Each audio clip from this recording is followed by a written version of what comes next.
Hello and welcome back to my channel. My name is Dwayne. I got a video for that. Kimball, United States Army veteran and retired VA rating specialist. Today's video, I'm going to explain what is VA mandatory overtime for VBA, Veterans Benefit Administration. Does it help or hurt veterans' claims? And what was my personal experience as a former VA rater when it came to VA mandatory overtime? Let's get into it.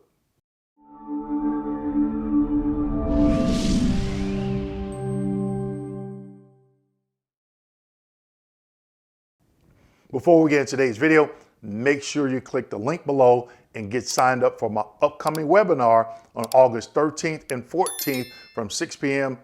to 8 p.m. Eastern Standard Time.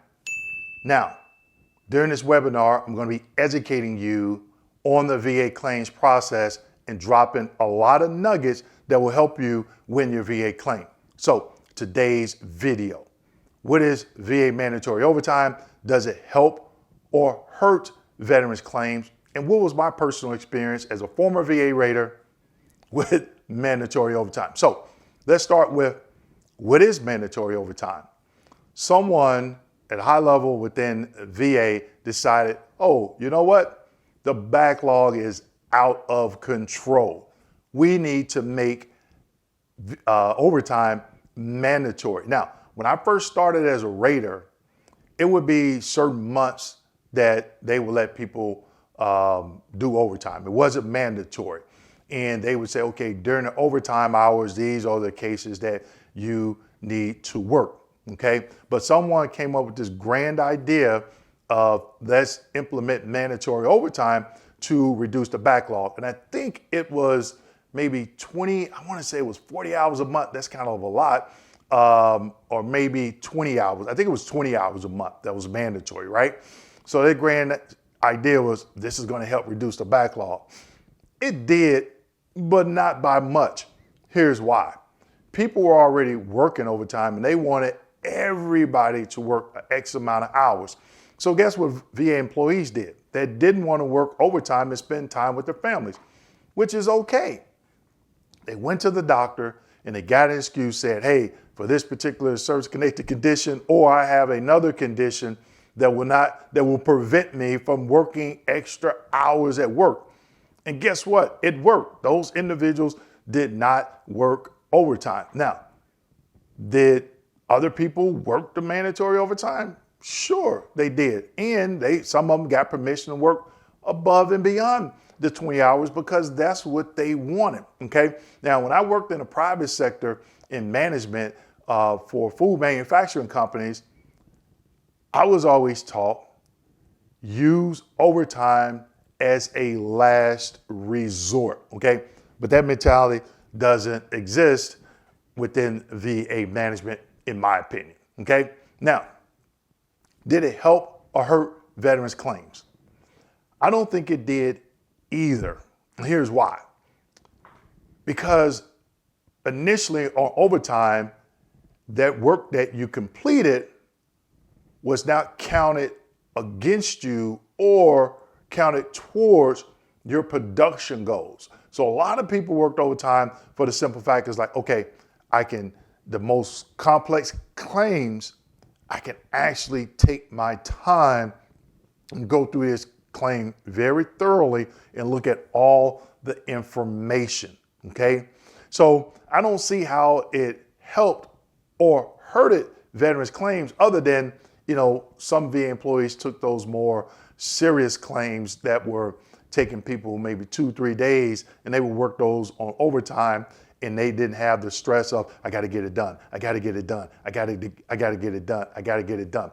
And did it help the backlog? No, because the backlog just kept going up. Management did not take the time to get a focus group together and get with the people that had their finger on the pulse of those claims and say, hey, what are the bottlenecks?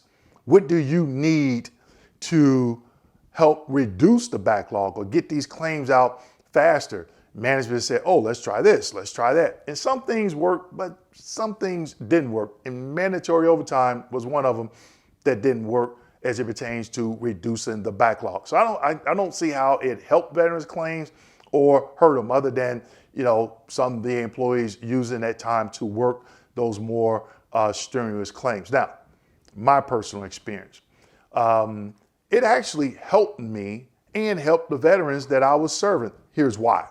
One, when I first started rater training, towards the end, they were not letting us rate cases.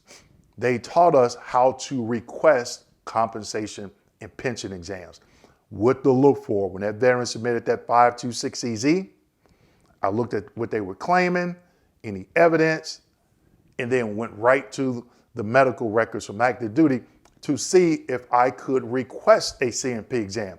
And we did that for a whole month. And guess what?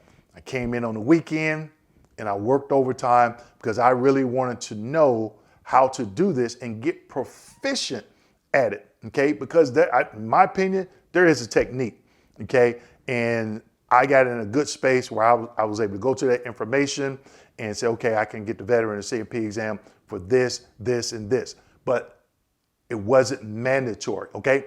And then years later, they made it mandatory.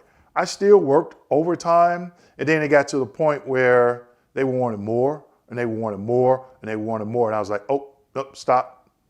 I'm not working those hours. I'm only gonna work half of those hours. And guess why I did it? Because those strenuous cases, okay, that were really hard, I needed time to focus on those. Make sure I'm looking at the correct 38 CFR, the correct M21 manual reference, and any court cases. That takes time. So like when I'm showing you these different slides, okay, I do research for these videos. It takes time. Same way with raters. When you get a lot of information, several claims, and it doesn't make a difference if you get 45 claims or if you get 2 or 3 claims. I've actually worked claims that were veterans that claimed 2 or 3 claim conditions that took a long time because there were a lot of secondary issues, and I had to make sure I didn't miss any of that, okay? So when I did overtime, initially, it was to help me to understand how to get the veteran to the C&P exam. When it became mandatory, I would work on a hard case, maybe like the last hour of the day, and then use an hour of overtime to go through it again, okay? So at the bottom line, in my opinion, you know, another VA employee may think something different.